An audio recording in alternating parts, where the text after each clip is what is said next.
I'd like to share with you a delicious and healthy recipe for Mediterranean chicken salad.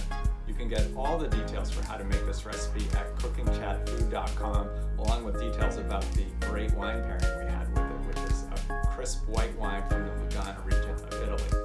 In the step-by-step slides that come up in a minute, it starts with the assumption that you have some cooked chicken on hand and some cooked farro grains. By the way, if you don't know about farro, this is what it looks like before it gets cooked. It's very hearty and nutritious. I like to use it a fair amount, but you can, if you like, substitute brown rice or quinoa for the farro in this recipe. If you go to cookingchatfood.com, you will see there how I cooked up the chicken for the recipe, but this is also a great way to use leftover chicken. So stay tuned and see how we put this delicious salad together.